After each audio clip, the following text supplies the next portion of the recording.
que sin José esta clase no se puede dar bien. Gracias, maestro. Yeah. Baruch Bueno, Hashem, José, Baruch Hashem. Bueno, y sin Aida está entrando también en esa, ¿verdad? En esa temática. Claro. Y Sí, Samuel, lo tramoya. no podemos dejar a Samuel atrás tampoco. Lo tramoya. Lo tramoya, Samuel, Aida y José. Sí. Y Perla. Y Perla no se queda. Bueno, entonces, no estamos hablando de dos religiones, porque la gente viene a leer el Nuevo Testamento con esa óptica, con la óptica de que son dos religiones que se están enfrentando. Y esa dualidad como de una religión buena y una mala, y una persigue la otra, no existe. Eso no existe para nada. No son dos religiones. ¿Entiendes? Entonces nosotros tenemos ya aproximadamente un año hablando sobre este tema y apenas nosotros estamos en la introducción del tema. En un año estamos en la introducción del tema. ¿Qué les parece a ustedes? En un año estamos solamente abordando los temas históricos. Así, maestro. No relaje así. Sí, en un año vamos en la introducción. En un año estamos en la introducción. Señores, yo tengo más de 200 libros sobre el tema de las raíces judías del cristianismo. Más de 200 libros. Y actualmente estoy leyendo como 7 o 8 libros. Entonces, estoy leyendo 3, 4 capítulos de cada uno para poder avanzar bastante. Y hubo un libro de esos tan grande que tuvo que leer 200 páginas. De ese solo libro tuvo que leer 200 páginas, porque son tantos temas que hay. Porque yo me preocupo por estudiar temas que sean históricos, también académicos, y también temas que no tengan mucho que ver con ninguna de las dos religiones. O sea, con temas, con escritos que no son ni cristianos ni judíos, pero que hablan o abordan el tema de la raíz judía del cristianismo. Entonces, ¿por qué me gusta esta ambigüedad? Porque la persona que está haciendo o que está escribiendo esta obra ni está a favor de un grupo ni del otro, ni tiene prejuicio de un grupo ni del otro. Entonces es bueno tomar en consideración, analizar los puntos de vista de ambos lados y también el punto neutro. Entonces, de esa forma, cuando uno enseña, trata de ser lo más imparcial posible y de esa forma también, pues la persona puede recibir un conocimiento que es, vamos a decir, lejos de todo prejuicio religioso. Lejos de prejuicio religioso. Entonces, por lo menos a mí, personalmente, me interesa que, aunque yo soy judío y no soy cristiano ni mesiánico, pero me encanta compartir mis conocimientos con personas como ustedes. Bien. Entonces, las personas que han entrado por primera o por tercera, que sepan que tienen, que no la han recibido. Entonces, es posible que algunos temas que yo toque o yo hable aquí, pues van a quedar, vamos a decir, en el vacío, y entonces, pues no van a llegar a tener un consenso práctico de acumular todo este conocimiento explicado, ya que abordar este tema sin conocimiento del judaísmo es muy difícil, porque el Nuevo Testamento está lleno de términos, expresiones, cultura, pensamiento, sistema de interpretación de las escrituras, costumbres que son puras del judaísmo.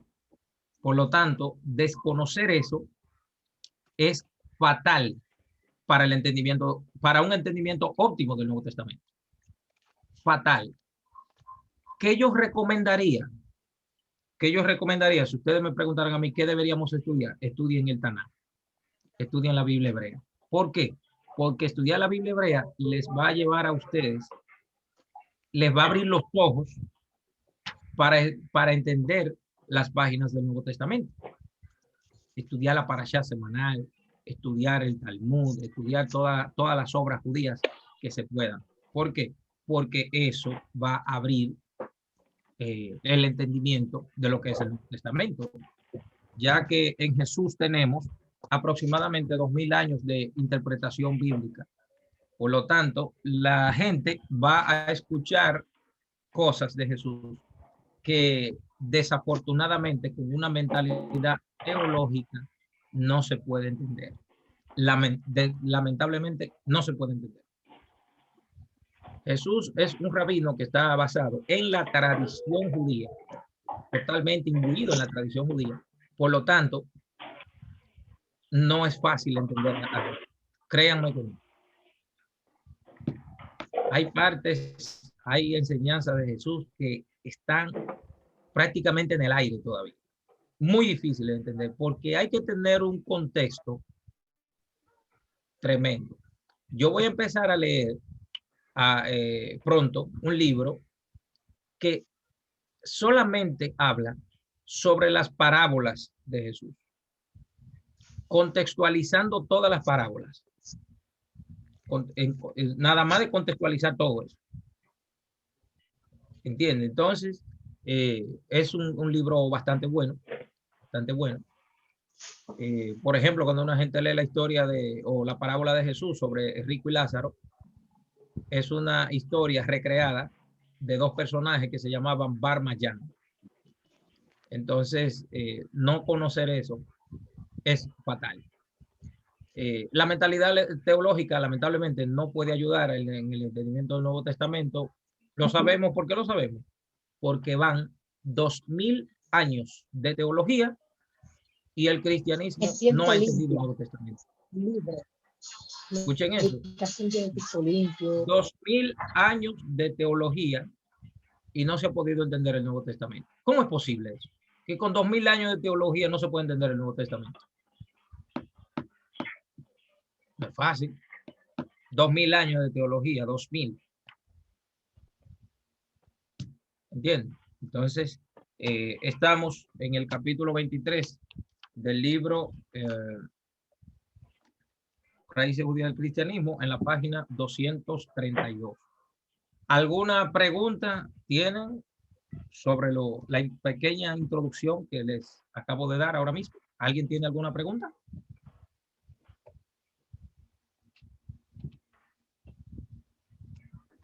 Que si Jesús bebía de esos vinos que tú tienes ahí atrás. Bueno, yo te voy a decir la verdad, Ronnie. Esos vinos que yo tengo ahí atrás, que tienen hasta 13 grados de alcohol. Oye bien, tengo sin alcohol también a la venta, si quieren, ¿verdad?, apoyar nuestra... no hay nada, pase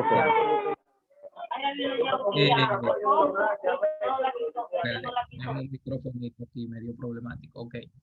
Si quieren apoyarnos, ¿verdad? Quieren adquirir algún vino de esto, escribe en privado.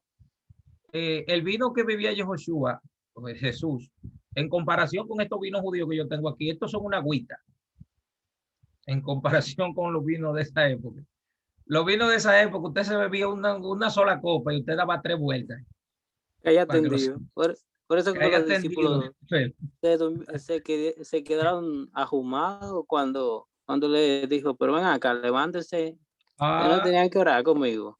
Sí, cuando Yehoshua le dijo, pero ven acá, ustedes no han podido orar ni una hora conmigo. Entonces, que salieron de la boda de Caná, entonces estaban dados, eran los discípulos. Estaban, y entiende, entonces, como estaban bien potentes. No es como lo ponen los otros, eso.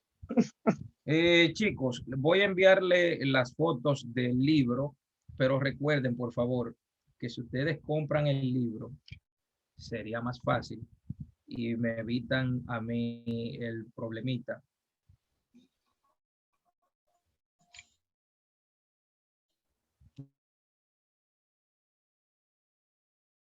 De tirar estas fotos. Maestro. José. ¿Cómo es? Dígame.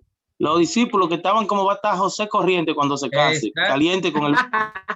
Exactamente. Exactamente. Ya lo sabes. La clase la estamos grabando, ¿eh? Ay, sí, se me fue. Bien, bien. Sí, pero se puede hacer un chistecito. Ahí, no hay problema. Ok, les voy a poner las fotos en el grupo Escuela de Torá. Si usted invitó a alguien, le puede enviar las fotos de manera privada en caso de que no esté en el grupo. Ahí están, en el grupo Escuela de Torá. No sé si José o Perla lo pueden enviar al otro grupo. Bueno. Vamos a empezar en la página 232. Lo puse en el grupo también. Esto yo no estoy en ese grupo, ¿cómo lo voy a adquirir? No, pues eso lo vamos a resolver fácil. Sí. Le voy a poner el link en el grupo.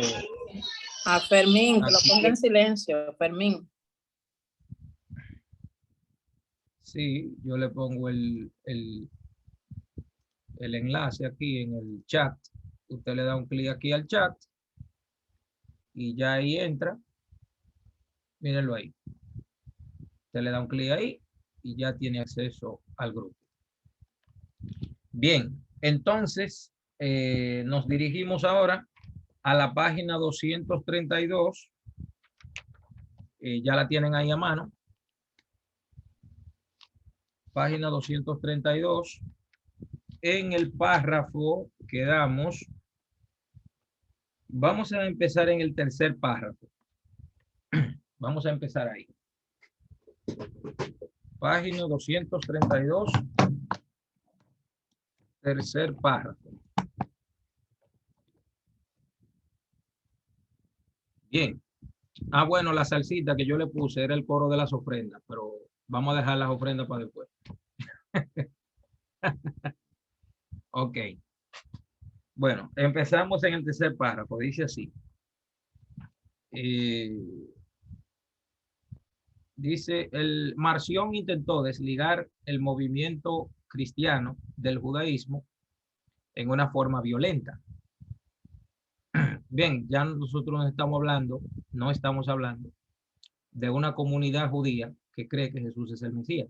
Ya estamos hablando de un movimiento cristiano, puramente cristiano, porque ya en esta época ya este movimiento se separó de su matriz judía. Dice, toda la historia judía era desechada por el marcionismo. Cuando yo digo toda la historia judía me refiero que el marcionismo o Marción del Ponto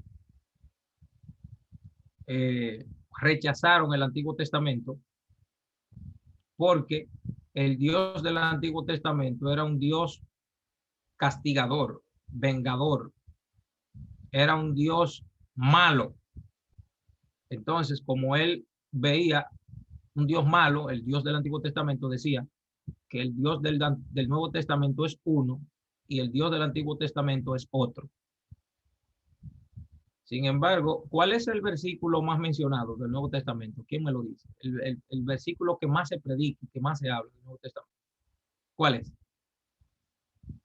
¿Quién me lo dice? El versículo que más se predica y más se habla. ¿Cuál es? Y por todo el mundo y predicar el evangelio. La ley y la gracia. Juan 3:16. Son tantos. Juan 3:16. Juan 3:16. Ese es el más conocido. Sí. Gané yo ahí. Ganó Juan ahí. Bien, entonces, ¿qué sucede? Que la gente se olvida de la primera parte del versículo. Dice, de tal manera amó, ¿quién? Al mundo. ¿Quién? Dios. ¿Quién? ¿Qué dice? Entonces, ¿cómo es que esta gente leen la Biblia? De tal manera amó Dios al mundo. Parece que los marcionistas no se toparon con el evangelio de Juan. Parece que no. Parece que no, porque ahí dice que de tal manera amó Dios al mundo, que envió a su enviado a enseñar Torá. Porque la palabra mundo ahí es cosmos, no es mundo como nosotros lo entendemos. Pero vamos a dejarlo ahí porque ese es otro tema. Entonces, el intento dualista que llegó a constituirse en la reacción de los gentiles dentro del nazareísmo o dentro del cristianismo. ¿Cuál es la dualidad? El Dios del Nuevo Testamento es bueno y el Dios del Antiguo Testamento es malo. Ahora vamos a ser sinceros. ¿Han ustedes escuchado hoy en día esta misma enseñanza de Marción del Ponto? ¿La han escuchado? No, porque el Dios del Antiguo Testamento era un Dios ojo por ojo y diente por diente. ¿No han oído? ¿Ustedes no han escuchado eso? A sinceridad, ¿lo han escuchado? Por supuesto. Esa enseñanza. Esos son seguidores. Esa es la enseñanza de Marción del Ponto. Esa es la enseñanza de Marción del Ponto. Esa. Los marcionitas. Que separaban. No, el Dios del Nuevo Testamento es bueno y el Dios del Antiguo Testamento es malo. Pero ¿en qué mente cabe eso?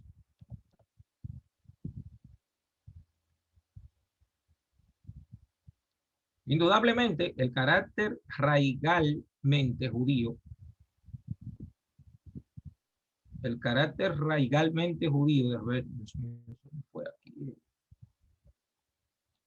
del cristianismo hacía que muchos gentiles se sintieran como que no eran salvados. ¿Entiendes? Los gentiles como que se sentían como los que iban entrando a la comunidad. Se sentían como que no eran salvados porque no eran parte de Israel. Al no ser genealógicamente parte del pueblo judío, o por lo menos si no se convertían al judaísmo. Claro, ellos se sentían así porque no querían circuncidarse. Los hombres no querían guardar todos los demás mandamientos. Tenemos la enseñanza de Pablo, que era un poco débil, o sea, en cuanto a cuando una persona quería convertirse, solamente le decía que creyera solamente en Jesús y ya, no le exigía muchos mandamientos. Eso no lo digo yo, vayan a Hechos 16:31 y lo van a ver. Sin embargo, hemos visto que la vía de acceso al grupo judío nazareno que se brindó a los gentiles estaba basada en esa salvación no judía. ¿Por qué tiene el doctor Sabán que señalar este punto de la salvación no judía? Bien, les voy a decir por qué. Porque en la mentalidad judía, para la persona salvarse no tiene que ser judío. Fuera del judaísmo hay salvación. Ahora, Ambrosio, el obispo de Catargo en Roma, dijo, fuera de la iglesia no hay salvación. ¿Han oído ustedes esa enseñanza? Fuera de la iglesia no hay salvación. ¿La han escuchado por ahí? En todas las denominaciones. ¿La han escuchado? Sean sinceros, no me lo... ¿Por qué? Porque en el pueblo judío no creemos que Dios solamente nos ama a nosotros. Nosotros creemos que Dios ama a todo el mundo. Porque Dios hace que cae el bueno y le cae el malo y le cae a todo el mundo. Entiendo, los gentiles empezaron a verse entonces en el siglo II ya, empezaron a verse como un pueblo aparte del pueblo judío, aparte, algo separado. Incluso dice el Talmud que una persona que guarda las 7 leyes de Noé está a nivel del sumo sacerdote del templo de Jerusalén. ¿Por qué? Ahora, estamos hablando de salvación. Estamos hablando de salvación. Ahora, una persona que quiera acercarse a Hashem elevadamente a través de los mandamientos de la Torah, eso es otra cosa. Eso es otra cosa. Salvación y acercarse al Eterno a través de los mandamientos de la Torah, o sea, de su voluntad, de lo que Él pidió, son dos cosas distintas. Ahora, si es salvarse lo que la persona quiere, es fácil. ¿Entiendes? Ahora, tengo que señalar lo siguiente. ¿Cuál es el pensamiento de Jesús? ¿Guardar las 7 leyes para ser salvo nada más? Pregunto yo ahora. ¿Cuál es el pensamiento de Josué? Amar al prójimo como a ti mismo. No. No, cuidado. Mucho cuidado. ¿Cuál es el pensamiento de Josué? Si me aman, Guárdame. ¿qué digo? Mandamiento. Entonces, Guarden ¿qué es lo que él está diciendo? mandamientos. Mateo 7:21, ¿qué dice? En aquel día les diré, apartados de mí, maldito, hacedores de maldad, ustedes que no guardan la Torah. Maestro, ¿qué haré para heredar la vida eterna? ¿Qué le dijo Yehoshua a Samuel? ¿Qué le dijo? Los mandamientos sabe. Guarda los mandamientos. ¿Cómo es posible? Sí, es posible. Yehoshua manda constantemente a todos sus discípulos que guarden los mandamientos, constantemente. Si regresamos a Yehoshua, sus seguidores deben de guardar todos los mandamientos. Todos. Todos. No 7, no. Todos. Ahora ustedes eligen. O eligen a Hechos capítulo 15 con 4 mandamientos, o eligen a Jesús que tiene que guardarlo todo. ¿Con cuál se queda? Vamos a hacer una votación ahora. Vamos a ver. Con Hechos.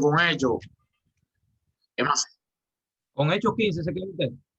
Es más suave. ¿Es más suave? Bueno. Bueno, tengo un punto para Hechos 15. Vamos a ver. Vamos, dele, maestro, dele. Hechos 15.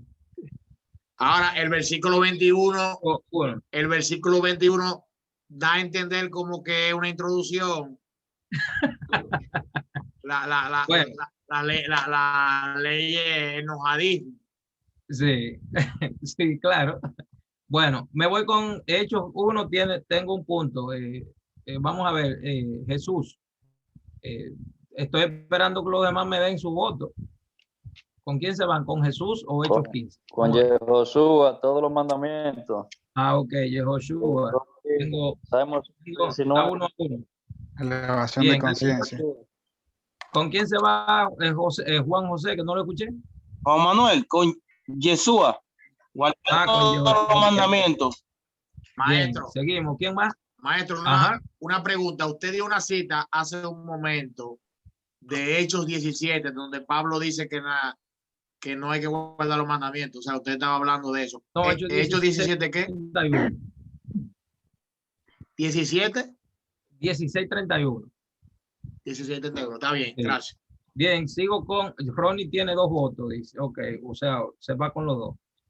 Bueno, tenemos 3 Yehoshua y 2 Hechos 15. Vamos a ver, ¿quién más? Dice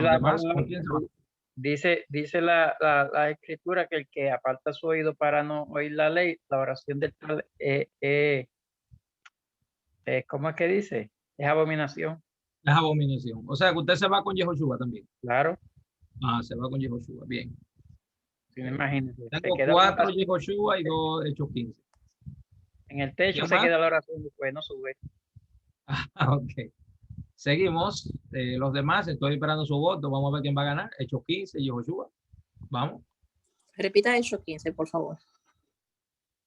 Hechos 15, 4 mandamientos a los gentiles. 4.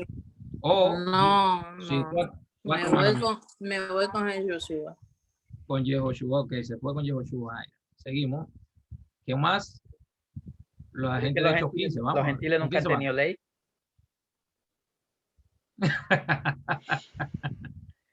Sí, porque una vez me dijeron que yo no puedo guardar la ley porque Cristo me liberó de la ley. Entonces yo le digo, ven acá, ¿cuál ley tú guardabas para que Jesús te libre? Dime, ¿cuándo tú has guardado la ley? Entonces, ¿cómo Jesús te va a librar de algo que tú nunca lo has guardado? ¿Cómo que Jesús te va a librar de una ley que tú nunca la has guardado? Explícame eso, que no lo entiendo. Maestro, con perdón, hay que aclarar algo. Yo tengo entendido que lo que dice Hecho es que a los gentiles que iban entrando empezaron a guardar estas leyes. O sea, eso es lo que yo entiendo, pero ellos dicen más adelante que la Torá de Moshe se lee cada Shabbat en la sinagoga. O sea, ellos no están limitando lo que no guardan los mandamientos, sino es que los Shabbat se le iba a seguir enseñando la Torá. El problema es que ese versículo va a haber que borrarlo del Nuevo Testamento porque la gente no le hace caso. Entonces lo que se puede hacer es crear una separación porque la gente no cree ese versículo, la gente no lo cree. Mire, ese versículo, maestro, yo se lo he citado a gente y me dicen, ¿y dónde que está esa cita? Y van y lo buscan en la Biblia porque no creen lo que tú le estás diciendo. Porque no le han pasado por encima ni lo miran. Eso es increíble. Porque este versículo es una continuidad de hechos de las enseñanzas de Joshua, pero la gente no lo cree porque, señores, se guardan mandamientos en los grupos populares, se guardan los mandamientos de la Torá, se sigue. ¿Sí o no? ¿Se observan los mandamientos, sí o no? Muy poco. No, muy poco. Muy poco. ¿Se siguen los mandamientos, sí o no, en los grupos populares? No. Entonces quiere decir que no creen en ese versículo. Hechos 15, 21, Daniel. Francisco, Hechos 15, 21. Ajá, Hechos 15, 21. No, la gente no va a creer eso. Para nada. Entonces dice aquí, bueno, los demás no quisieron dar más votos. Me faltó José y Perla por votar, me faltó, déjame ver, Jacqueline, me faltó Jennifer, Jason, Fernando Severino. Hasta ahora está ganando Joshua con guardar todos los mandamientos. O damos por ganado a Joshua. Bueno, se fue Joshua entonces.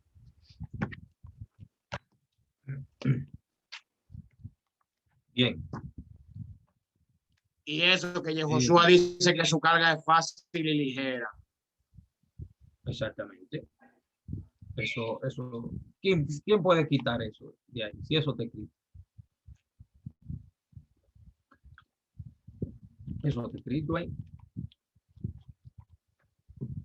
Entonces, sigo en la página 232. Dice, ya que decía el judío de Tarso, San Pablo, el judío y el griego son un solo hombre, unidos ambos en Yehoshua. Por otro lado, San Pablo criticaba lo inútil de las genealogías judías, ya que el real sentimiento monoteísta pasaba por la fe y no por el origen genealógico. Déjame explicar eso, porque aquí la gente se desboca cuando lee esto. Tengo que explicarlo.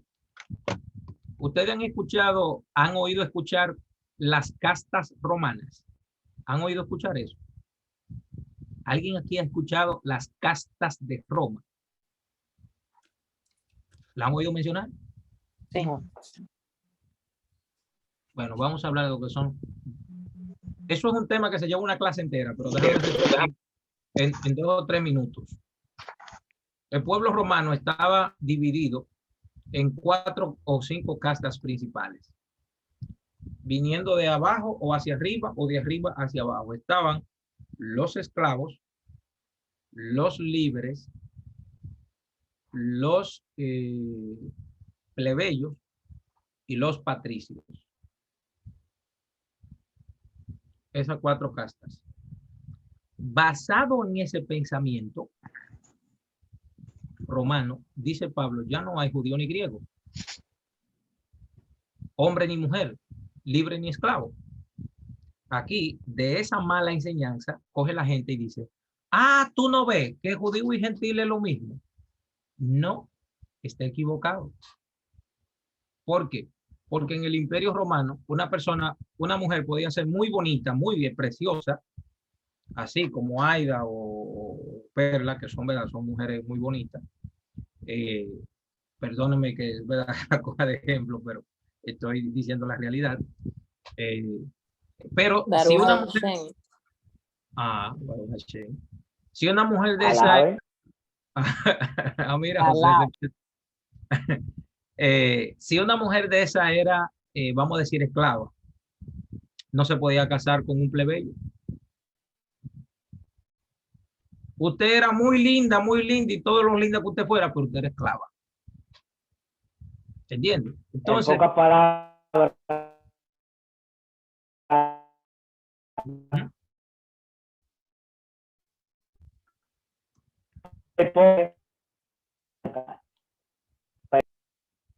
ellos se basaban en el linaje. O rico o pobre. Era cada casta con su casta, libre con libre, esclavo con esclavo, alta jerarquía con alta jerarquía, todo era según la casta. Exactamente. Ahora, la facción esclava no, normalmente no se casaban con otros que estuvieran por encima, pero los patricios se podrían casar con, vamos a decir, con los plebeyos, o los plebeyos con los libres, pero ya bajar hasta el punto de los, vamos a decir, de los esclavos, no, eso ya era demasiado. Entonces, basado en ese pensamiento que Pablo dice eso. Porque en Israel hay diferentes niveles, pero no son que un grupo es mejor que otro, sino que hay roles distintos. ¿Entiendes? El sacerdote, el reinado, el profeta, etcétera, el Cohen, el Leví, son diferentes. Pero eso no está eliminando los roles. Por lo tanto, eso se ha interpretado mal a lo largo de todo este tiempo. Por eso digo, si una persona no estudia el culto al emperador de Roma, no puede entender el Nuevo Testamento. Para entender el Nuevo Testamento hay que leer, hay que estudiar las castas romanas y el culto al emperador romano. ¿Sabe por qué Pablo dice, a la mujer le es deshonroso cortarse el cabello y al hombre le es deshonroso cortárselo?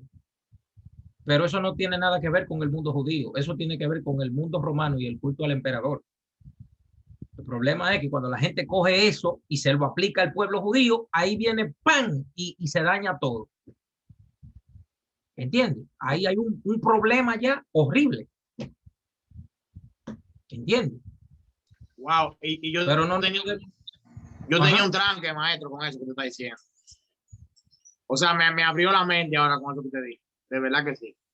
Baruch Hashem, valió la pena entonces coger la clase. Ya yo me voy a retirar, yo creo que ya con esto es suficiente. Valió la pena. Entonces quiere decir que esto sirve de algo. Si Francisco dice que entendió algo, valió la pena estar aquí. Valió la pena algo. Bien. Pero me fui un poco lejos del tema. Déjenme regresar otra vez. Me fui muy lejos. Entonces dice, ya decía el judío Saúl de Tarso, San Pablo, el judío y el griego son un solo hombre, unidos ambos en la enseñanza de Yehoshua.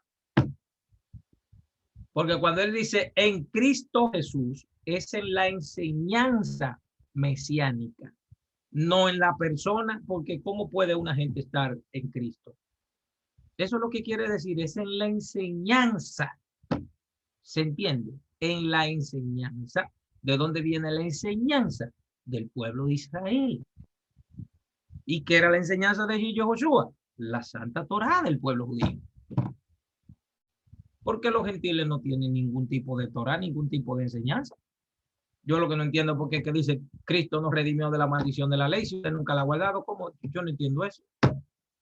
No, porque no me hable de eso, que eso es judaizar, porque Cristo nos libró de la ley. Digo, pero si tú nunca la has guardado, ¿cómo que te libró? ¿Cómo puede ser posible? Búsquenme la respuesta a esa pregunta, que no la encuentro. Tengo mucho tiempo buscando y no encuentro nada. Ronnie está escribiendo algo por ahí. Por otro lado, San Pablo criticaba, bueno, dice aquí el último párrafo de la página 232. Dice, déjame tocarlo también. Por otro lado, San Pablo criticaba lo inútil de las genealogías judías, ya que el real sentimiento monoteísta pasaba por la fe y no por el origen genealógico. Bueno, déjame aclarar eso también. Pablo dice esto porque si la persona se creía alguien importante solo por ser judío sin guardar los mandamientos, entonces Pablo le dice, tu genealogía no te sirve de nada. Porque ser judío verdaderamente no es solamente cuestión de sangre, sino cuestión de práctica. Eso es lo que quiere decir eso. No es que Pablo está diciendo que los judíos, que el judaísmo no sirve. No es eso lo que está diciendo Pablo. Es que lo que hace verdaderamente a la persona judía es la práctica. ¿Pueden entender lo que estoy explicando aquí?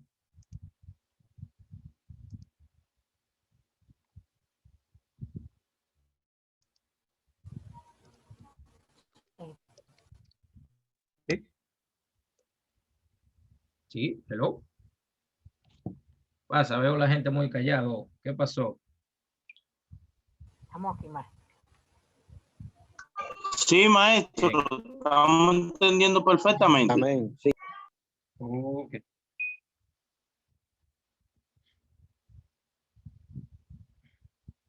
Bien, qué bueno.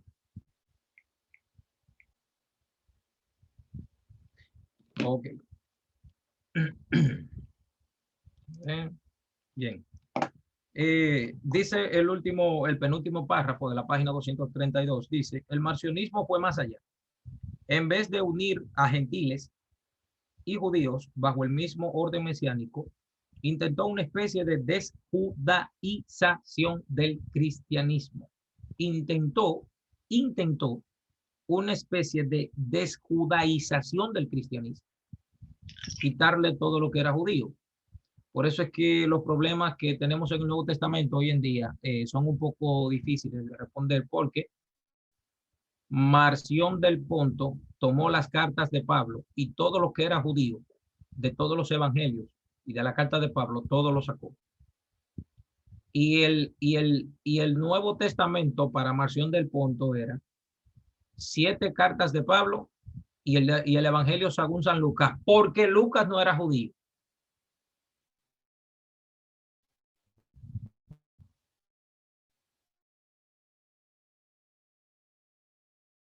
Porque Lucas no era judío.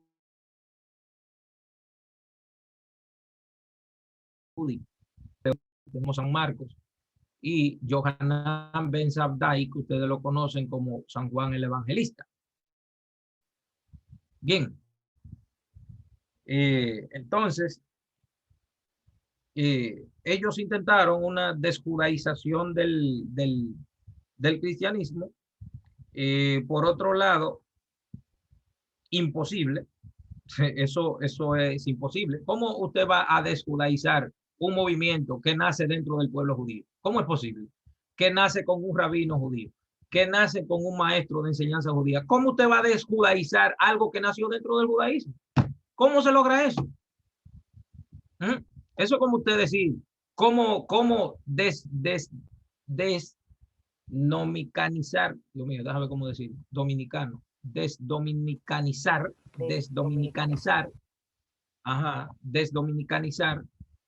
la sociedad secreta, la trinitaria. ¿Cómo una persona puede desdominicanizar eso? ¿Cómo se puede eso? ¿Cómo usted le va a quitar a la bandera dominicana lo dominicano? O sea, la cultura dominicana a la bandera dominicana. ¿Cómo se la va a quitar? Eso no existe. No hay forma. ¿Cómo le vamos a quitar la cultura puertorriqueña a la bandera de Israel, a la bandera de Puerto Rico? ¿Cómo le vamos a quitar eso? Eso no existe. Eso es un caso imposible, totalmente. Sin embargo, las enseñanzas de Marción del Ponto han permanecido por todo este tiempo y se han colado en la, vamos a decir, en la teología cristiana de una manera muy sutil.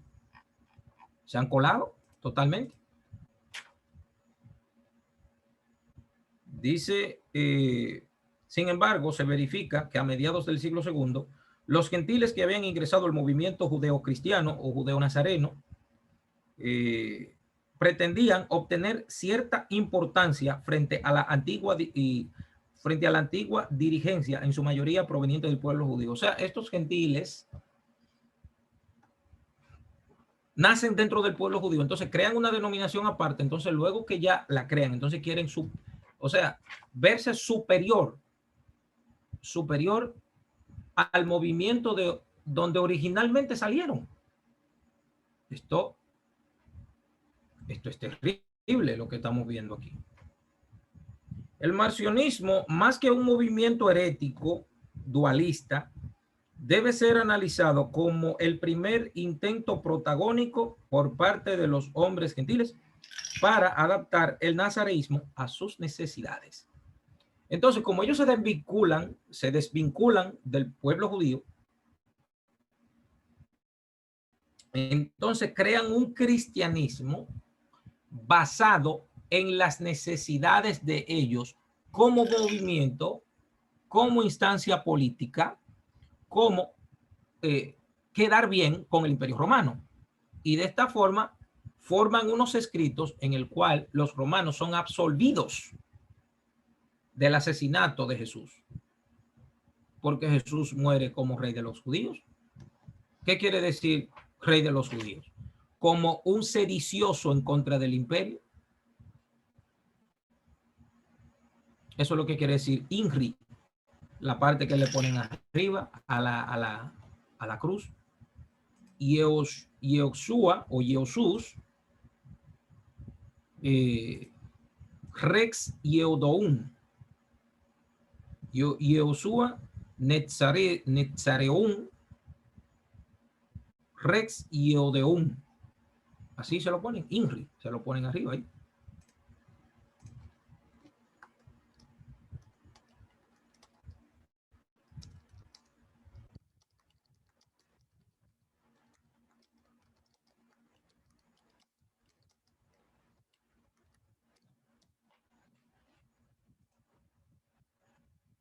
Entonces, dice aquí, un cristianismo o un nazareísmo basado en sus necesidades, más que en complacer a Dios, más que complacer a Yehoshua como su maestro, o no voy a decir su fundador, porque Jesús está dentro del judaísmo.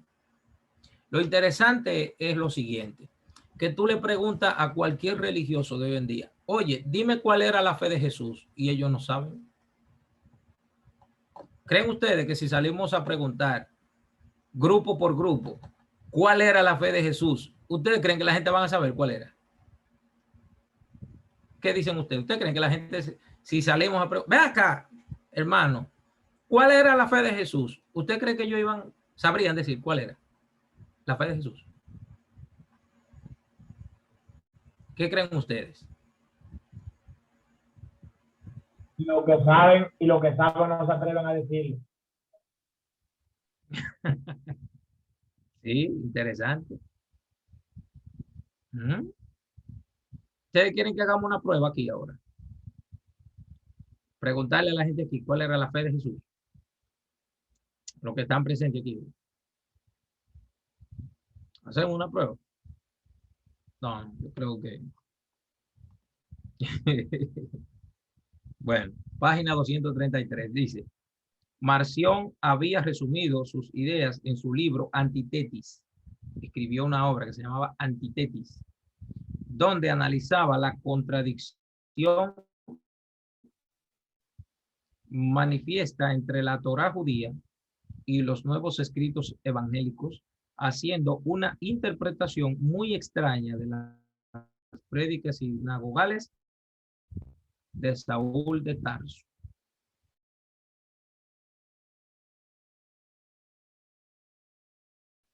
De todo, hizo una construcción teológica fuera del marco teológico y geográfico de Judea y de los judíos y de la Torá y del judaísmo y de la fe de Jesús y de todo. El libro fue escrito aproximadamente en el 144 y, como vemos, coincide con la derrota judía del 135, o por lo menos es contemporáneo. O sea que él escribió eso cuando los romanos vencieron a Bar Kokhba del año 132 al año 135. Esto nos brinda la pauta de que los gentiles que habían ingresado al nazareísmo o al cristianismo pretendían ya a mediados del siglo II parte del protagonismo que hasta ese entonces lo poseían los judíos o los judeos conversos.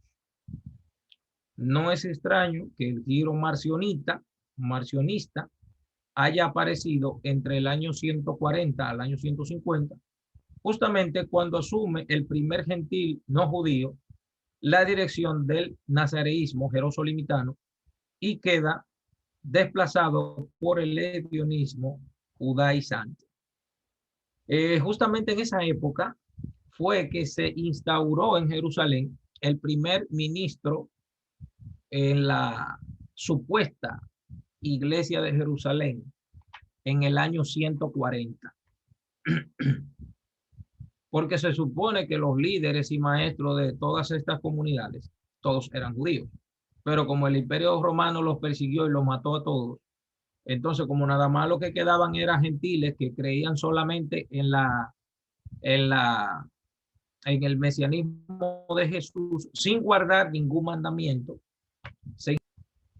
obispo no judío en la congregación o en la matriz de todas las comunidades que en algún momento de la historia fueron judeo-mesiánicas o judeo-nazarenas. Se instauró un obispo en Jerusalén llamado Marcos en ese momento. Entonces, Marción fue acusado por Tertuliano y Epifanio de haber alterado al libro de Lucas según su ideología. Tengo que decirle también que Marción del Ponto en esa época quería desjudaizar demasiado el movimiento y tuvo varios perseguidores como San Justino Mártir, Tertuliano, también fue perseguido también por Epifanio y por probablemente por San Ignacio de Antioquía también, pero no lo puedo decir con seguridad. Porque el tipo quiso desligar todo el Nuevo Testamento, el Antiguo Testamento, de que era la Biblia que Jesús leía y los apóstoles. Él quería leer otra cosa, pero no quería leer en su ignorancia, no quería saber del Antiguo Testamento, porque se encontraba que ese Dios era muy malo. Entonces, del marcionismo posteriormente se derivó otro movimiento cristiano llamado el maniqueísmo. Sin embargo, Marción no había fundado el marcionismo en forma autónoma, sino que había basado su pensamiento en el serdonismo. ¿Qué era el serdonismo? O sea, el pensamiento de Marción de Ponto vino del serdonismo. Claro, no tiene nada que ver con el cerdo. No tiene nada que ver. Cerdón era un sirio convertido. Ok, Ronnie se retira, ¿verdad? Ya es bastante tarde. Shalom, shalom, Ronnie, ya usted sabe, estamos en contacto. Cerdón era un sirio convertido al grupo nazareno, pero que ya analizaba la contradicción existente entre la Torá judía y el nazareísmo. Basado entonces en las teorías de Cerdón, Marción funda su propia comunidad en el Asia Menor, mientras los apologistas atacaban al marcionismo diciendo que era incomprensible y la llegada mesiánica sin la expectación de Israel, ya que sin la espera del pueblo judío de su redentor, ¿qué sentido tenía la redención? Fíjense lo que dicen los apologistas. A pesar de los apologistas ir en contra de Israel, no se habían desligado totalmente de Israel, sino que decían que no tenía sentido que venga el Mesías y que no sea Israel que lo esté esperando. Porque es que hay un pensamiento aquí que se sale un poco de lo normal. Voy a hablar ahora como si yo estuviera en ese movimiento mesiánico. Voy a hablar ahora. Esto que voy a decir ahora. Si yo les preguntara a ustedes, ¿para dónde que viene el Mesías? ¿Para dónde creen ustedes que viene el Mesías? ¿A qué lugar viene? ¿Mm? A Israel. ¿Para dónde que viene? Para Israel. Israel, maestro. Los profetas hablan de Israel. Ven. La palabra profética más segura. Tanakh. Los patrones señalan a Israel. Sí, porque Zacarías 14 dice que cuando el Mesías venga, bueno, si en el caso de nosotros, los que somos judíos ortodoxos, nosotros sabemos que viene para Israel. Y si los cristianos acuñan esa profecía que aparece en Zacarías, que dice que pisará el monte de los olivos, entonces da a entender que si los cristianos ubican a Jesús en ese lugar, entonces quiere decir que Jesús viene para Israel también. Pero hay un pensamiento universal que dice, que todo ojo le verá. Pero es para Israel que viene. ¿Entiende? Viene para Israel. ¿Por qué? ¿Por qué? Ahora, la pregunta que yo le hago, ¿Por qué tiene que venir el Mesías a Israel? ¿Por qué? ¿Qué creen ustedes? ¿Por qué tiene el Mesías que venía a Israel? ¿Por qué? Porque esa es la Por la promesa restauración que se le ha hecho al pueblo y a los patriarcas. Ajá. Es que ¿Qué la más? restauración del reino de David tiene que ser instaurada precisamente en ese lugar. ¿Dónde va a ser instaurado el reino? Ajá. Tiene que ser ahí, los profetas hablan de ahí, y el reino no se ha instaurado todavía, Sí. ni se ha restaurado, y los profetas hablan de eso. O sea, y en Israel, digo yo. Sí. Pero el problema es que el único país que tiene un Mesías es Israel. Los griegos tienen Mesías. Los romanos tienen Mesías.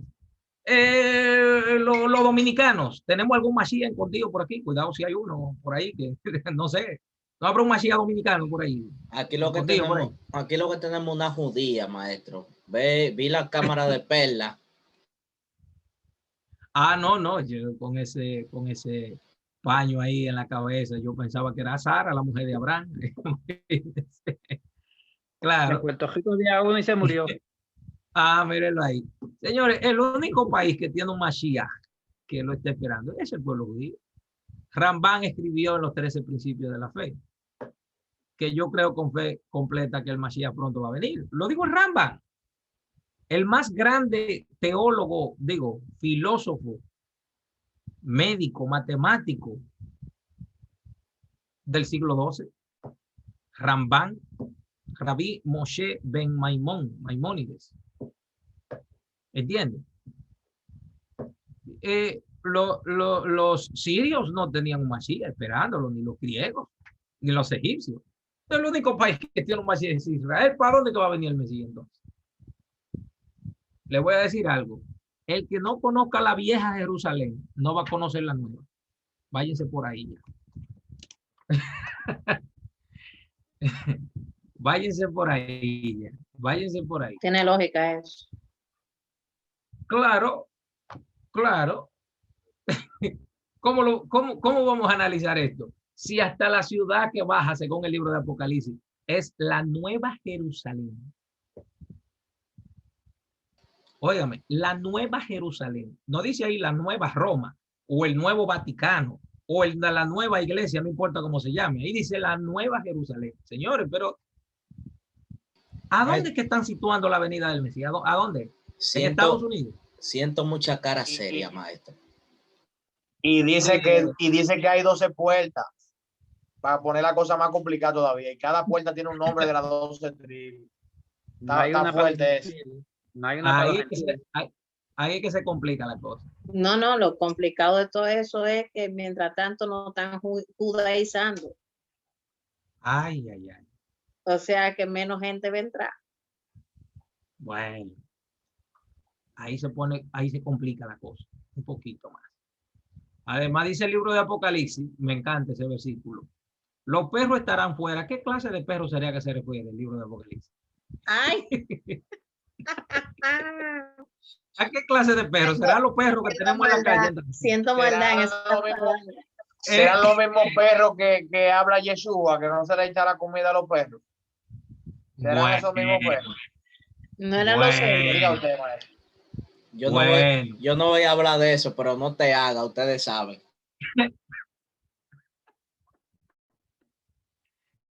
Bueno, peleen con Yehoshua, no peleen conmigo. Digo, con el libro de Apocalipsis también. Yo lo que estoy haciendo es repitiendo lo que dice ahí. Eso no tiene nada que ver conmigo, ¿eh? Yo estoy en mi Torah ahí estudiando, guardando mi Shabbat y observando las festividades que vienen por ahí, tranquilito. Hay un curso por ahí que invitamos a los que, señores, pero la gente que anuncia en el curso, ¿aquí dónde que está? ¿Están dormidos? Dios mío. Vamos a hacer un pequeño anuncio ahora, ¿verdad? ¿Qué ustedes creen? ¿Y el que lo sugirió dónde está? Sí. Sugirió esa clase, ¿dónde está? Claro. Mi gente, aquí estamos. Miren, hay algo importante que viene por ahí. Entonces, ustedes tienen que formar parte de esto. ¿Por qué? Porque se acerca el curso de Jalajá. Curso de Jalajá, Francisco, Samuel, gente del reino, Oscar, Jacqueline. curso de Halajá ahí, donde será impartido los lunes y los jueves a las 9 de la noche hasta las 10:30, una hora y media de clase. El costo es de 1,000 pesos mensuales o 500 pesos quincenales. 1,000 pesos son como $53. 1,000 pesos dominicanos son $53. Y 500 pesos dominicanos son 18, como $9. No, $9 no. Está mal, José. Sí, espérense, déjenme calcular bien. $1,000. $1,000 son $17. Ah, sí, $18, ¿verdad? ¿Oíste? Perdón. De 17 a $16. Sí, perdón, lo que pasa fue que calculé el precio del Ok, libro. ahora sí. Ahí voy. 17 a 20. Ajá, espere, 1,000 pesos dominicanos son 18. Ahora que este curso, no. 1,000 pesos dominicanos son $18. 1,000 pesos dominicanos son $18. Son 18, pero su valor es más de ahí. Sí, calcule $20 ya para no volvernos locos. $20 mensual. Y si usted lo quiere hacer quincenal, usted lo que va a hacer es pagar $10 el 15 y $10 el 30. Entonces, ¿a qué vamos ahora? El libro está valorado vamos a redondearlo, en $55. ¿Qué es este? El Shulchan Aruch. Mírenlo ahí donde lo pueden apreciar. El Shulchan Aruch, recopilación de leyes prácticas según la tradición sefardí.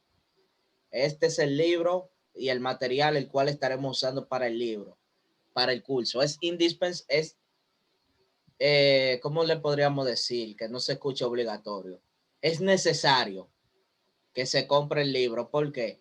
Porque de ahí es que saldrá todos los materiales. Me están escuchando, ¿verdad? Entonces, el curso durará 6 meses. Como le dije, hay 2 métodos de pago, mensual o quincenal. Eso está barato, $20 al mes. Haga esa inversión. Este es el contenido. Introducción a la Halajá, tefilá y su estructura, muedín, festividades en general y los tanit.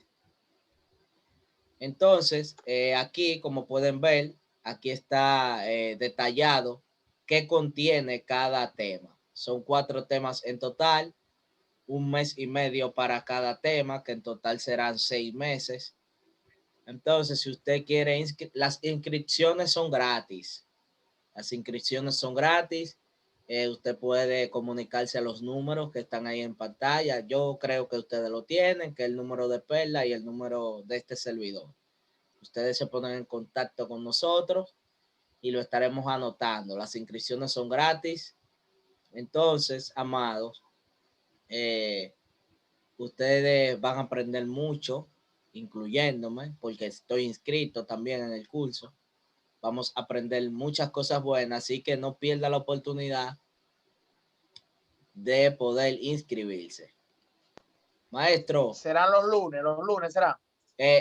Los lunes y los jueves, míralo aquí, donde lo dice, míralo ahí. Lunes y jueves, a las 9 de la noche. ¿Por qué a las 9? Porque así le da tiempo a la gente que trabaja de noche, de llegar, de cenar, y así usted se sienta y no tiene que estar haciendo cena en medio de una clase. Busque una mascota, un lapicero, porque vamos a anotar. Una mascota, un lapicero. Entonces, cene antes de las 9 para que no esté fregando y haciendo cena en la clase.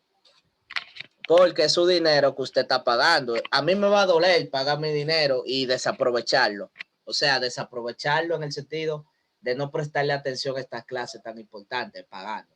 Como usted va a pagar, aproveche su dinero y preste toda la atención correspondiente. Entonces, los lunes y jueves, 2 días a la semana, 2 días, a las 9 de la noche hasta las 10:30. El Shulchan Aruch. Ya ustedes saben, curso de Halajá. Prepárense.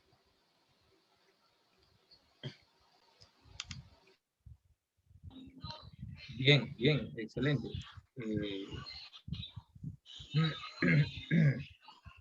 Bueno, seguimos con la clase aquí. Bien. Entonces, estamos hablando un poco de Cerdón, de donde Marción sacó su famoso cristianismo y su famoso Nuevo Testamento, basados en las enseñanzas de Cerdón. Dice aquí, mientras los apologistas atacaban el marcionismo diciendo que era incomprensible a la llegada mesiánica sin la expectación de Israel, ya que sin la espera del pueblo judío de su redentor, ¿qué sentido tenía la redención? Yo no me explico cómo es que la gente se inventa teologías y no mencionan al pueblo judío. Y Israel se queda fuera de todo, de toda la teología que enseñan. Israel no participa en nada. Tienen un sincretismo religioso. Entonces tú le preguntas, ven acá, ¿y qué papel juega Israel en esa teología? ¿Qué papel juega Israel? No, porque nosotros estamos esperando la venida, qué sé yo cuánto. Sí, pero ¿dónde está Israel? ¿Dónde está? ¿Cuál es su participación? No importa, no sabemos. La enseñanza de Marción del Ponto. Otra vez se manifiesta la enseñanza de Marción del Ponto. Pero ¿dónde está Israel ahí? No, que no sabemos. Eso es terrible.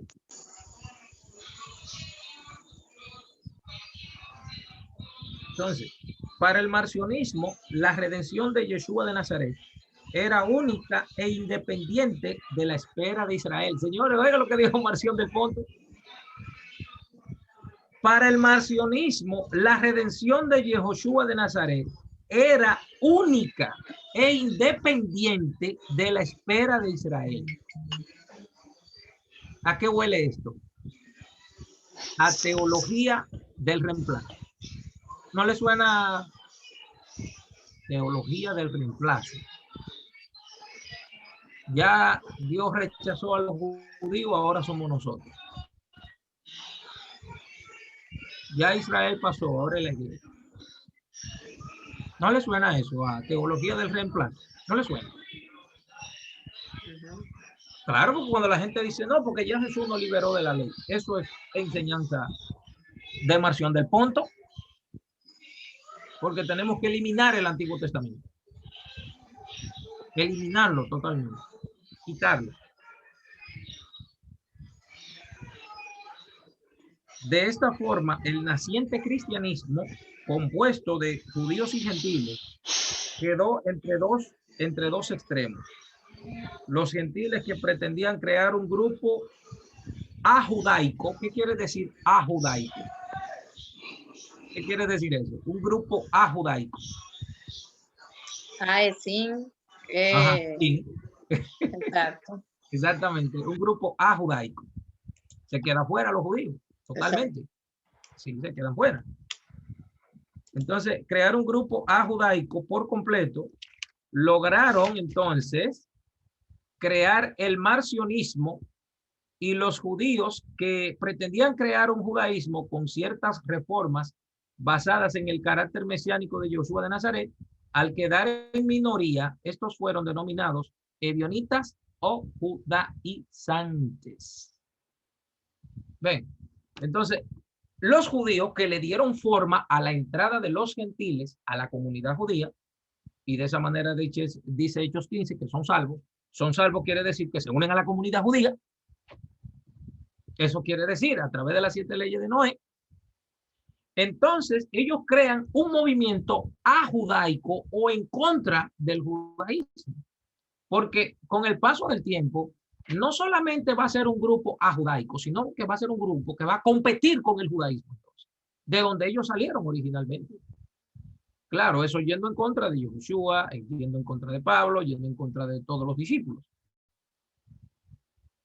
que fueron los primeros seguidores de Yeshua. Bien. Entonces, ellos quedan como denominados ebionitas o judaizantes.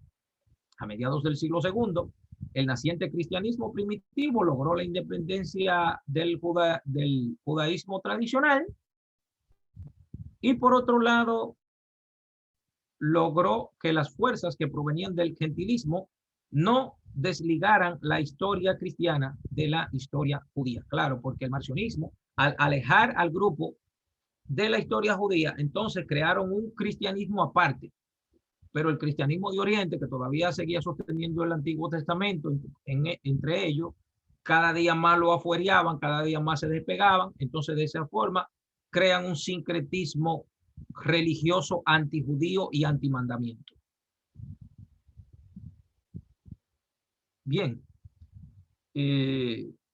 Muchos siguieron las ideas marcionitas, Apeles y Tasiano, desde diferentes perspectivas, seguirán la ruta de la contradicción entre la Torá judía y las nuevas leyes evangélicas, o de los evangelios, o de los escritos de Pablo. Hasta el marcionismo, como hemos visto, seguía utilizando el Antiguo Testamento como una interpretación cristológica del mismo. ¿Qué quiere decir una interpretación cristológica del mismo? ¿Qué quiere decir eso?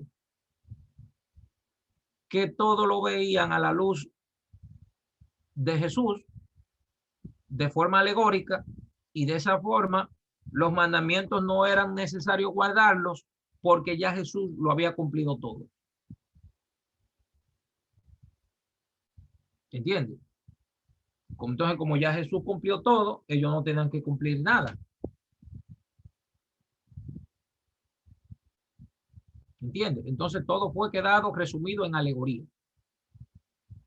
Pero los ebionitas de Jerusalén, los originales seguidores de Yehoshua, no creían eso. No aceptaban esa enseñanza. ¿Entiendes? No le daban importancia a eso.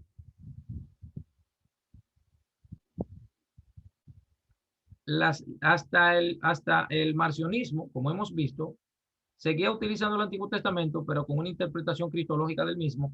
Ahora, desde el año 150, poseía su propio canon. Escúchenme bien, desde el año 150 tenían su propio canon. Su propio canon tenían. Poseía o sea, el llamado posteriormente Nuevo Testamento, o Nuevo Testamentum, o Nuevo Pacto, Brit, en idioma hebreo. Claro, la palabra Nuevo Testamento no aparece sino hasta el año 367 de la era común en Egipto, en boca de San Anastasio. ¿Han oído mencionar a ese señor? San Anastasio. Ese fue el primero que utilizó la palabra Nuevo Testamento. Ese señor, San Anastasio, en el año 367, en el siglo IV. Pero todavía el Nuevo Testamento no estaba formado completamente. El Nuevo Testamento lo que tenían en esa época eran unos 17 o 20 libros, más o menos. Señores, les voy a dar un dato importante. Óigame, digo, lo están grabando, que ustedes quieren, anótenlo por ahí. Este dato que les voy a dar sí es importante. ¿Quieren saber en qué año fue aceptado el libro de Apocalipsis como un libro parte del Nuevo Testamento? Agárrense de algo para que no se caigan. Agárrense de algo que no se caigan. Sí, agárrense. Que les voy a decir el año ahora. En el siglo X fue que el libro de Apocalipsis vino a aceptarse como un libro de parte del Nuevo Testamento. Y no se vayan a creer que fueron los 22 capítulos tampoco del libro de Apocalipsis. No. Nada que ver. No. Eran como hasta el capítulo 16 o 18, por ahí, 19. Máximo llegaba al 19. Porque hubo un traductor de la Biblia que aparecieron unos manuscritos del libro de Apocalipsis en el idioma latín, muy alejado ya, en el siglo XII. Entonces lo tradujo del latín al griego, o sea, para atrás, y así completó los 22 capítulos. Y ese mismo traductor afirma, que él le agregó a esa traducción ideas propias de él mismo al libro de Apocalipsis. Ahora, yo me pongo la mano en la cabeza, escúcheme bien, yo me pongo la mano en la cabeza y hago así. cuando yo veo gente sacando conclusiones del libro de Apocalipsis como que ellos están 100% seguros que lo que dice ahí es cierto. Yo me pongo la mano en la cabeza y yo digo, Dios mío, pero ¿y es que no estudian? Es que no estudian.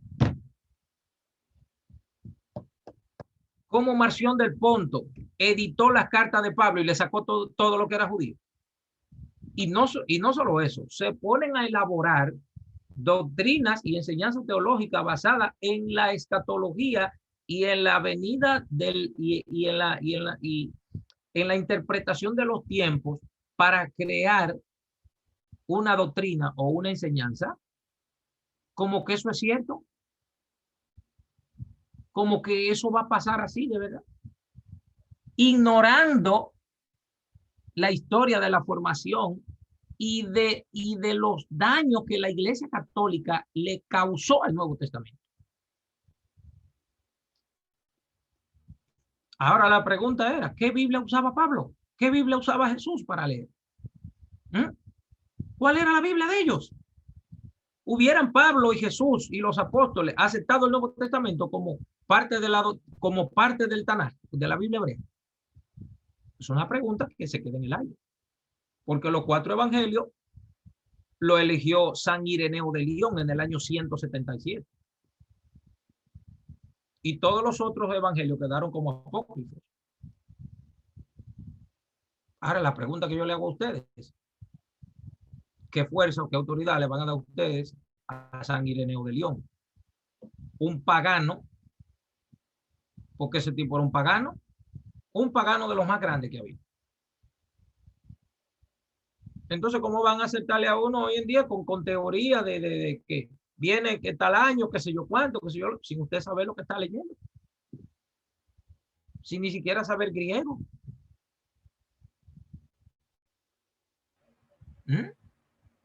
Eso es algo horrible.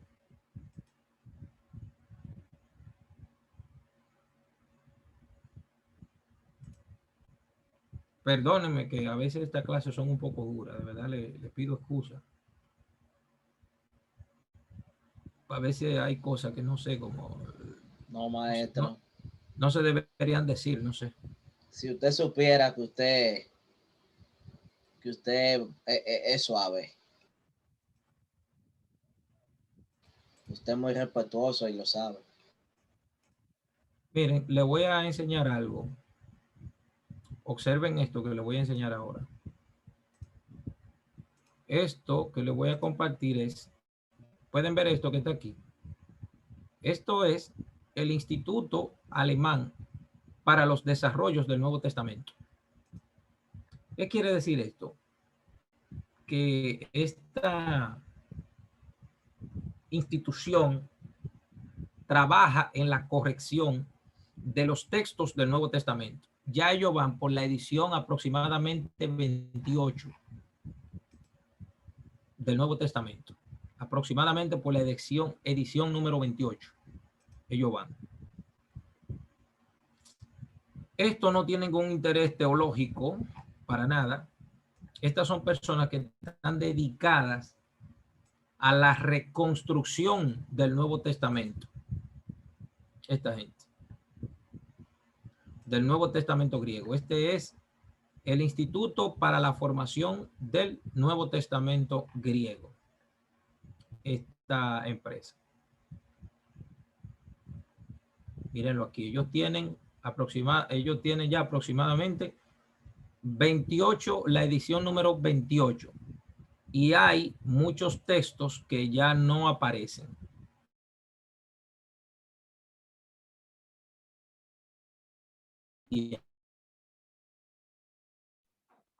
Maestro, pero el Nuevo Testamento... ¿Cuál es, maestro? ¿Cómo cuál? Griego. Ahí dice Nuevo Testamento griego, no hebreo.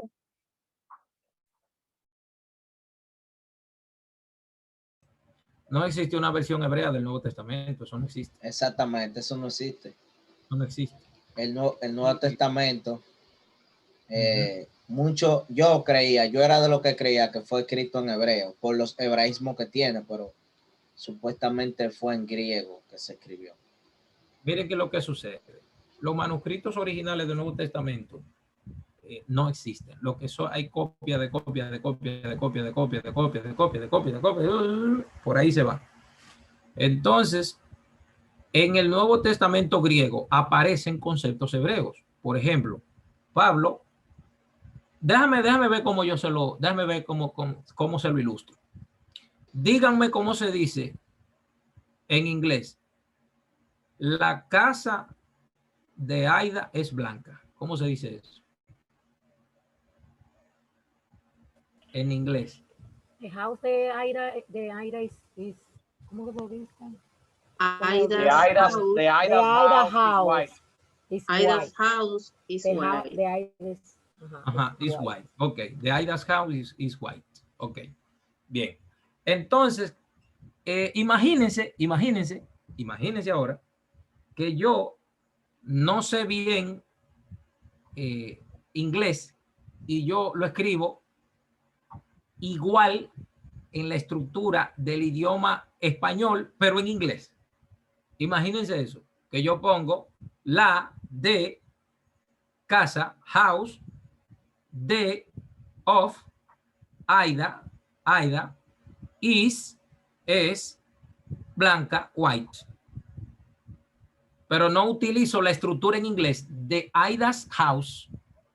¿Entienden? No utilizo esa estructura, sino que escribo en inglés, pero con la estructura en español. ¿Entienden lo que estoy diciendo ahora? ¿Entienden lo que estoy diciendo ahora? Así fue que se hizo la traducción. Ajá, exactamente.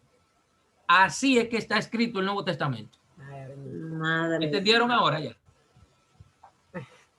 ¿Captaron la idea? Samuel escribió algo en el chat, maestro. Samuel, ok.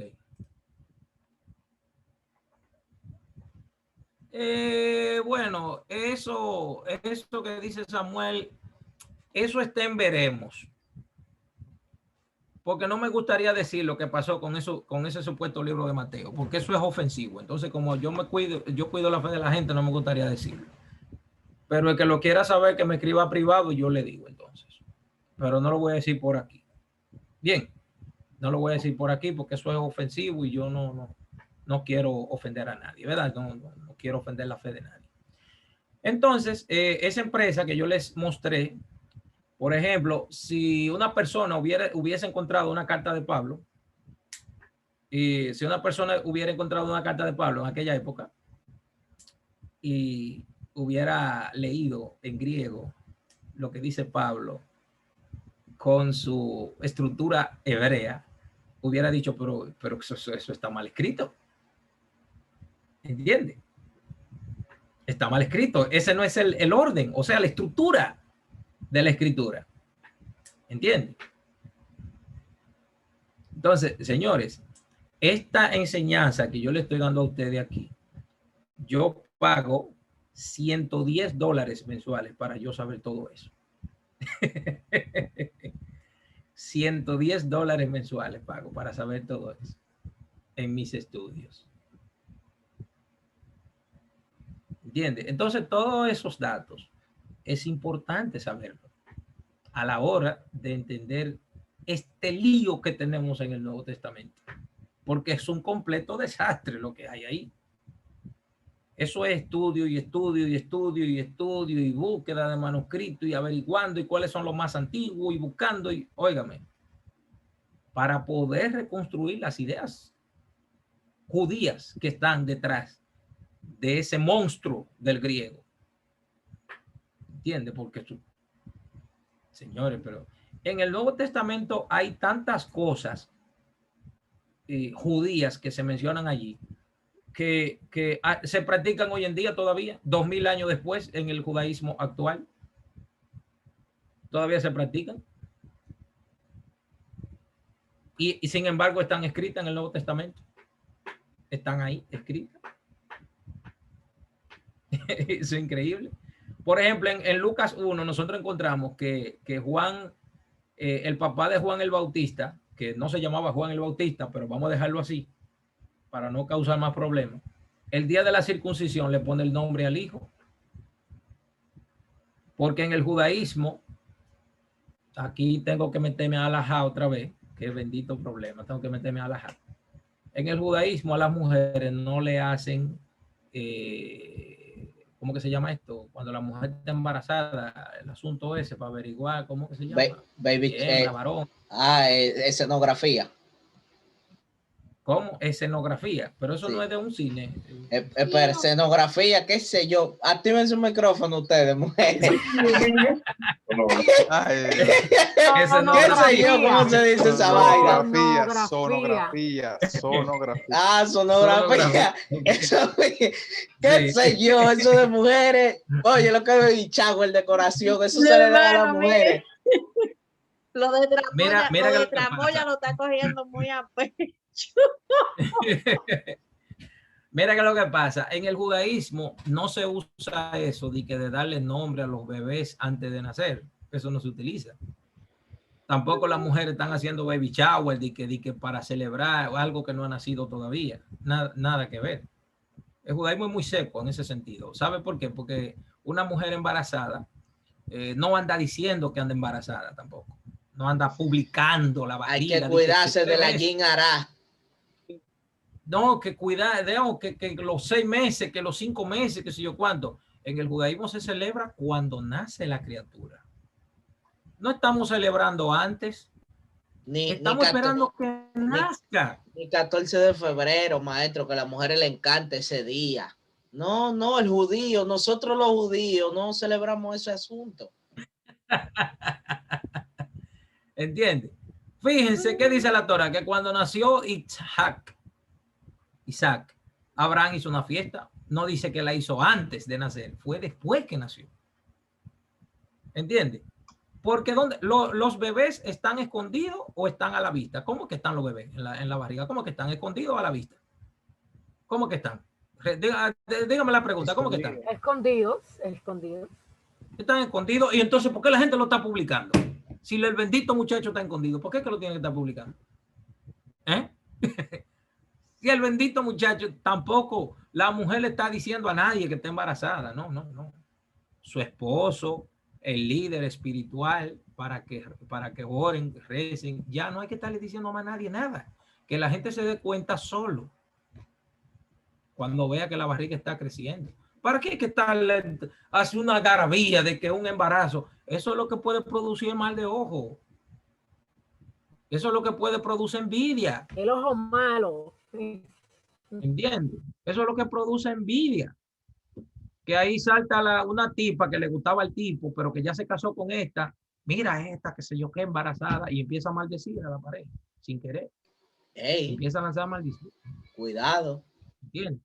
Mira esta que está embarazada ahora. Que sé yo cuánto. ¿Serio? Señores, y esas maldiciones, la palabra no se la lleva el viento, como dicen por ahí, y las palabras tienen fuerza.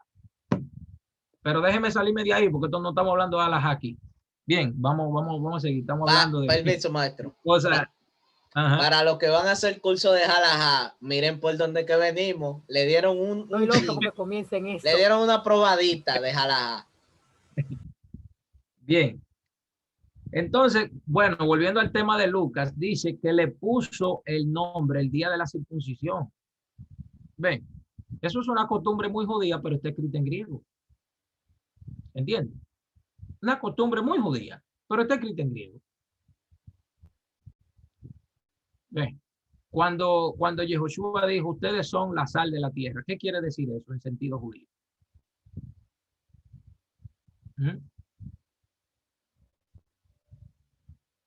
Todo eso se interpretaba en el judaísmo. No conocer el judaísmo es fatal para entender el Nuevo Testamento. Fatal es eso. Se lo digo de verdad. Entonces, los intentos del marcionismo, estoy en la página 234, déjame verla ahora, a ver si no nos pasamos de hora. Pero díganos, maestro, ¿qué significa lo de la sal de la tierra? Página 234 dice, párrafo 1, 2, 3, 4, 5. Los intentos del marcionismo fracasaron básicamente por la imposibilidad de extraer lo esencialmente judío del cristianismo. Sal de la tierra quiere decir personas que son buenas, personas que son ayudadoras, personas que son, ¿cómo decirlo?, generosas, personas que se entregan al voluntariado, personas que ayudan. Eso significa que ustedes son la sal de la tierra. Una pregunta, maestro. ¿Eso es un hebraísmo? Totalmente. Ok, ok. ¿Ustedes no se acuerdan cuando Hashem le dijo a Abraham, sal de tu tierra y de tu parentela? Eso es un chiste, no se vayan a creer que eso tiene que ver. No relaje, ¿cómo así? Porque él le dijo, sal de tu tierra y que se vaya, no está hablando de la sal. Yo sé, yo sé. Eso es un chiste. Bien, eso es un chiste, cuidado. Ok, entonces, fíjense bien, página 234 dice, los intentos del marcionismo fracasaron básicamente, escúcheme bien, porque los intentos del marcionismo fracasaron, por la imposibilidad de extraer lo esencialmente judío del cristianismo. Señores, ¿cómo usted le va a quitar los judíos a un movimiento judío? A un movimiento que nació dentro del judaísmo. Eso es como que los cristianos quieren quitar todo lo que es judío del cristianismo. ¿Con qué se van a quedar? Óigame bien, si al cristianismo le quitamos la creencia mesiánica, que es esencialmente judía. Si al cristianismo le quitamos la vida después de la muerte, la salvación, que todo eso es judío, por donde quiera que usted lo busque. Todo eso es judío. Si le quitamos la resurrección de los muertos, ¿qué le va a quedar al cristianismo? Si le quitamos eso. ¿Qué queda? Dígame usted, ¿qué queda? El Kundalini, le queda el Kundalini. Una frustración. El Kundalini, oye. Oye, Samuel, no se ponga tan de ese nivel, Samuel. Después la gente sale, ¿qué es lo que es Kundalini? Empieza a buscar. Señores, no, mucho cuidado, no se usted con eso. Pues entonces, si le quitamos eso al cristianismo, ¿qué va a quedar? Abodázara es lo que va a quedar, pura. Abodázara pura es lo que va a quedar. Porque las creencias que definen al cristianismo como tal hoy en día son esencialmente judías. Esencialmente judías. Un poco distorsionadas, pero judías. Un poco distorsionadas, pero judías. ¿Cómo borraría el marcionismo la genealogía davídica del Mesías? ¿Cómo la va a borrar? ¿Cómo? ¿Cómo borraría las discusiones judías acerca de la metodología de aplicar la ley de Noé? Que fue la única forma por la que los gentiles pudieron entrar al pueblo judío. ¿Cómo va a quitar eso? Si el primer gentil que se convirtió al judaísmo, 10 años después de la desaparición de Jesús, fue a través de las 10 leyes de Noé, Cornelio, el que se convirtió. Y fue a través de la ley de Noé que lo convirtieron al judaísmo. Por ejemplo, en el Apocalipsis de San Juan, en los 404 versículos, escuchen bien esto, en el libro de Apocalipsis, en los 404 versículos hay 518 citas del Antiguo Testamento, señores. En los 404 versículos del libro de Apocalipsis hay 508 citas del Antiguo Testamento. ¿Cómo uno le va a quitar los judíos a eso? ¿Cómo? ¿De qué manera? ¿Qué queda si le quitamos las 508 citas al libro de Apocalipsis? ¿Qué va a quedar? ¿Qué va a quedar? Kundalini también. Kundalini también va a quedar. Y esto es simplemente a modo de ejemplo, eso que mencioné ahí. La misma idea mesiánica provenía directamente del judaísmo. El único país que tiene un mesías es el pueblo judío. Nadie más tiene eso. El intento del marcionismo fue un intento imposible. Basado en la necesidad de cierto reconocimiento, los gentiles ex idólatras dentro de un grupo que durante todo el siglo I fue dirigido por autoridades provenientes del judaísmo, fue una reacción natural de los nazarenos cristianos provenientes del mundo pagano. para posicionarse dentro del ya llamado y formado cristianismo. Bien, los gentiles sustituyeron las autoridades judías que sabían Torah y ellos se posicionaron dentro de las comunidades sin saber nada de Torah. Entonces, como no saben nada de Torah ni de mandamientos, se forma una nueva religión. Desafortunadamente, esa es la realidad. Desafortunadamente. Desafortunadamente no hay otra, no puedo decir otra cosa porque no hay más. Esa es la única realidad. No hay más. Señores, hemos terminado la clase de hoy. Terminamos el marcionismo. José y yo vamos a trabajar entonces para el miércoles que viene con el capítulo 24 que se trata del ebionismo judío. Ese es el tema del miércoles que viene. Mucho más interesante que este, por cierto. Una pregunta, maestro. Sí. ¿Va a haber diploma con el estudio que anunciaron? Esa información se la va a dar José más adelante. Ok, está bien. ¿No? Entonces, hemos terminado por hoy la clase. Vamos a entrar ahora a si hay alguna pregunta. Vamos a ver si las personas que están aquí tienen alguna pregunta tienen 1 minuto, 2 minutos para que digan si hay alguna pregunta. De lo contrario, pasaremos a la opinión general de la clase. Expectativas, si aprendió algo, qué le pareció la clase. Una opinión de 2, 3 minutos sobre eso.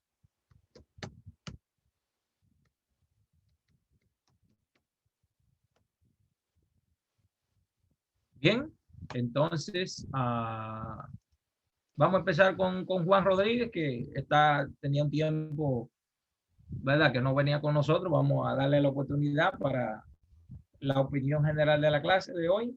Adelante, Juan. Sí, la clase fue muy excelente hoy. En verdad que hubo una buena enseñanza y de verdad no, estaba muy bien. A mí me encantó la clase, aprendí mucho y yo sé que los demás también entendieron bien porque fue algo, te lo explicó de una manera iluminada por el Padre, iluminado por el Padre. Bien, Baruch Hashem, qué bueno. Vamos a dejar entonces al hermano Jason con la opinión.